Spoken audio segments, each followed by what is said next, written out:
Bonjour, chers téléspectateurs, et bon ramadan à toutes et à tous. Je suis tout à fait ravi de vous retrouver dans cette nouvelle édition, dans votre émission semi-hebdomadaire autour du monde, édition Afrique. Comme vous savez, pendant cette édition, on essaye de vous présenter presque les grands efforts qui sont déployés par l'Égypte durant les derniers jours au niveau de l'Afrique.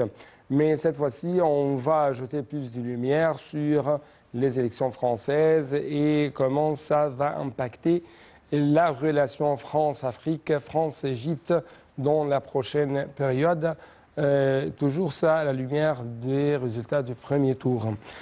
Donc, tout de suite, nous allons commencer cette nouvelle édition par le ministre égyptien des Affaires étrangères, M. Sameh Shoukry, nommé président de la 27e session de la conférence des parties à la Convention cadre des Nations Unies sur les changements climatiques, qui s'est entretenu au Caire récemment avec le vice-président exécutif de la Commission européenne en charge du pacte vert européen, Frans Timmermans, des préparatifs pour la COP27 et des questions pertinentes ainsi que les mécanismes de mise en œuvre du pacte vert pour l'Europe et de soutien à la transition climatique juste pour l'Afrique. Donc tout de suite, plus d'explications qui seront présentées par notre collègue chez Boursela en coopération avec Marwa Arafa. Le ministre des Affaires étrangères, Sameh Shoukry, nommé président de la 27e session de la conférence des parties à la Convention cadre des Nations Unies sur les changements climatiques, s'est entretenu au Caire avec le vice-président exécutif de la Commission européenne en charge du pacte vert européen, Frans Timmermans, des préparatifs pour la COP27 et des questions pertinentes ainsi que les mécanismes de mise en œuvre du pacte vert pour l'Europe et le soutien à la transition climatique juste pour l'Afrique.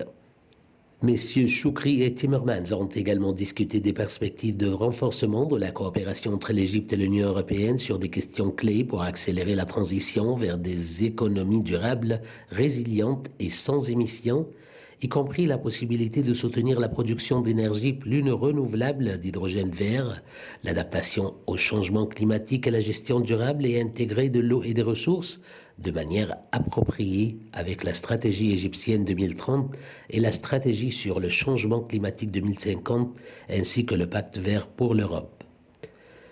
Selon le communiqué conjoint publié au terme de leur entretien, les deux parties sont convenues de renforcer la coopération, de défendre l'action multilatérale et de ne ménager aucun effort pour obtenir des résultats ambitieux lors de la COP27.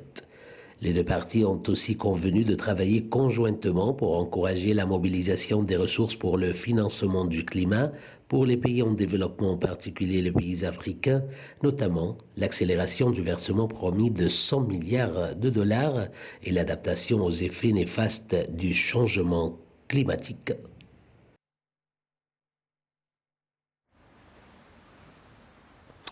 La ministre de la Coopération internationale, Dr Rania Al-Mashat, a annoncé que le projet de port sec de la ville du 6 octobre, financé par la Banque européenne pour la reconstruction et le développement BERD, avait remporté le prix du LG Global, étant la meilleure transaction de financement dans le secteur de transport pour l'année 2021 pour la région Moyen-Orient et Afrique du Nord. Les explications tout de suite.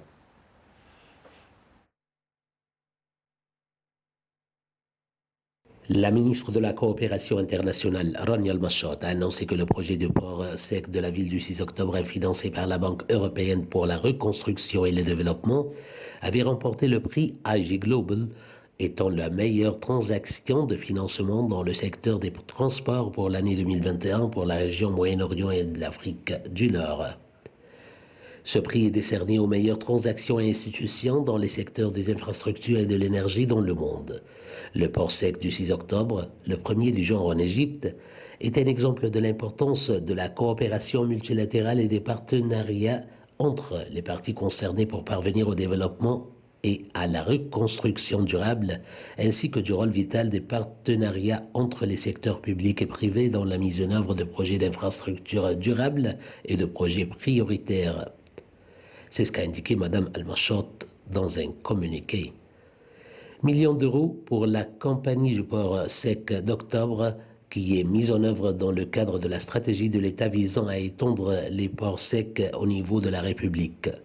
Le gouvernement coopère avec des partenaires de développement multilatéraux et bilatéraux pour élargir les projets d'adaptation, atténuer les répercussions du changement climatique et promouvoir la croissance verte à la lumière des efforts de l'Égypte pour passer à une économie verte et renforcer son leadership régional dans ce domaine. Et sa présidence de la conférence sur le climat COP27 a-t-elle précisé.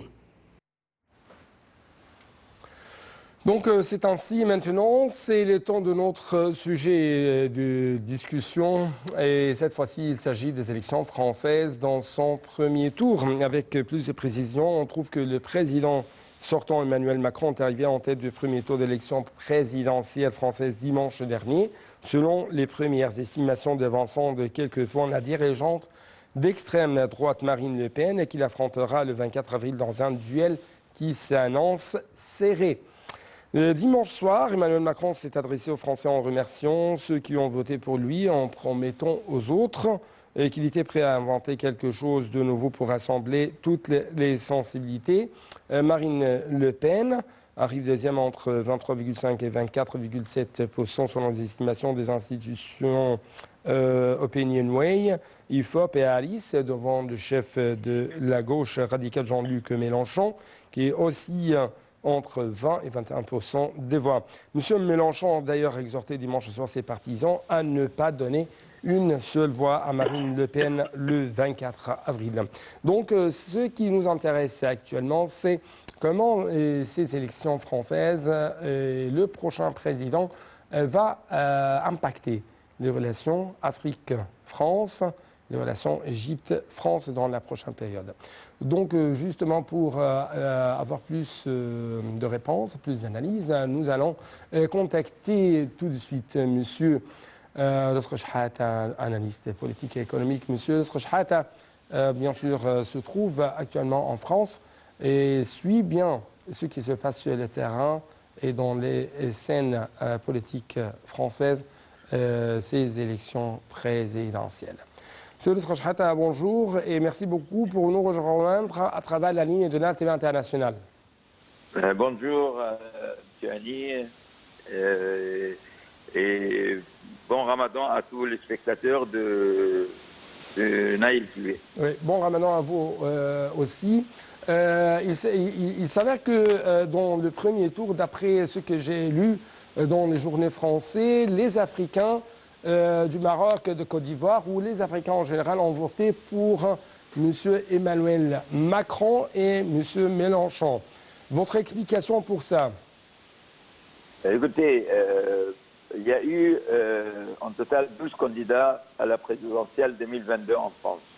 Parmi les candidats, il y avait les extrêmes droites de Éric Zemmour et de Marine Le Pen, et voire même ce qu'on appelait avant la droite républicaine dirigée par Valérie Pécresse, qui s'est extrémisée un peu, si je me permets d'utiliser ce mot. Et du coup, tout ça, c'était sur le compte des Français musulmans, que moi, je les appelle les musulmans républicains français.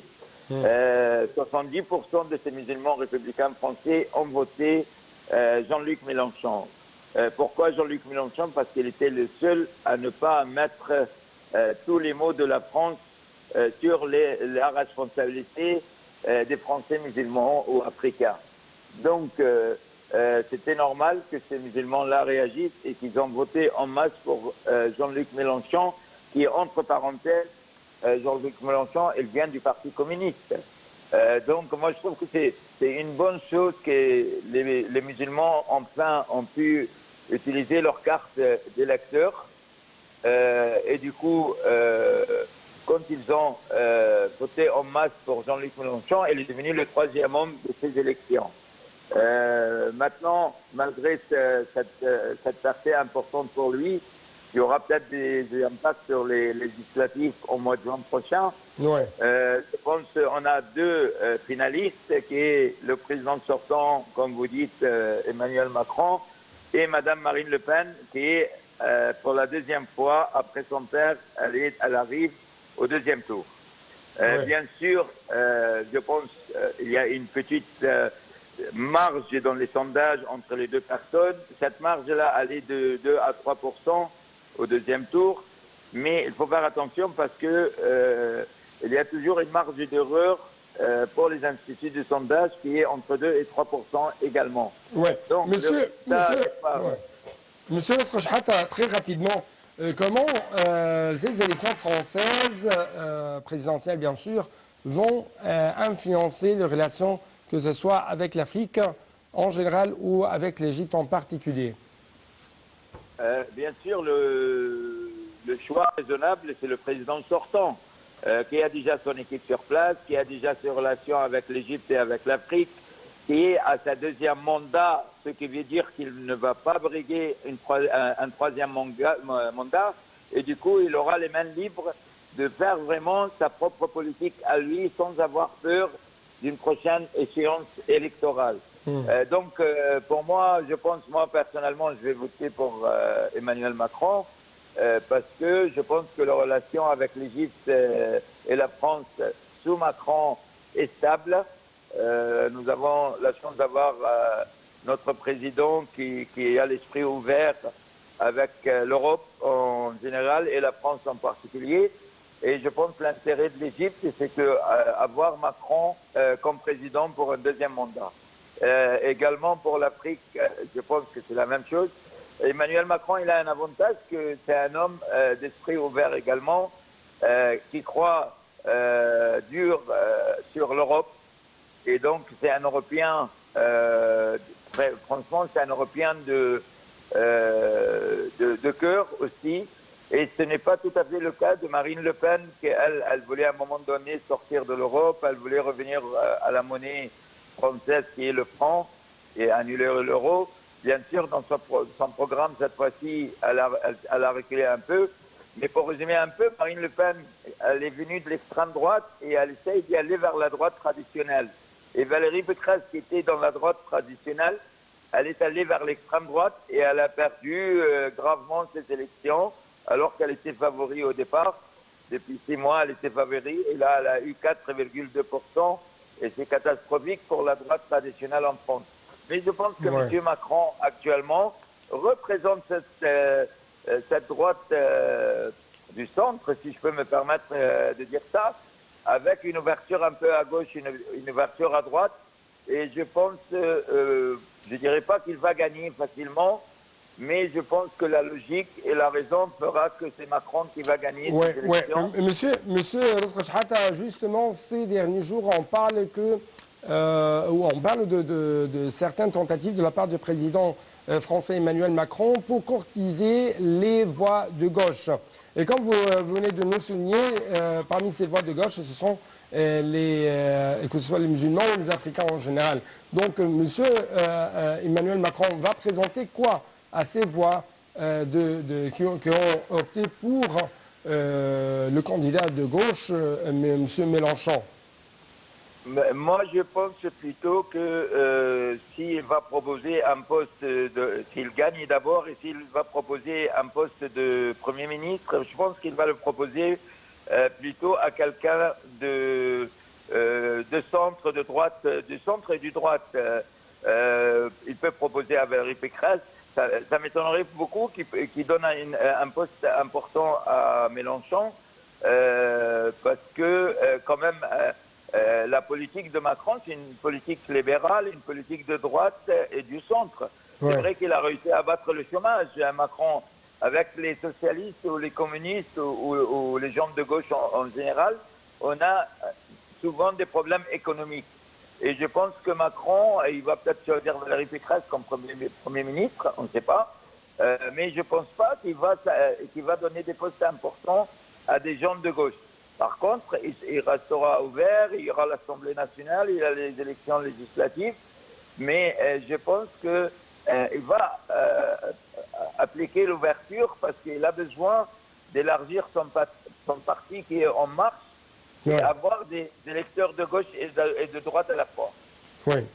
Monsieur Rachata, je dois vous remercier infiniment pour de tels éclaircissements de votre part. Et chers téléspectateurs, on expecte dans les prochains moments bien sûr, l'appel à la prière du midi d'après l'heure locale du Caire.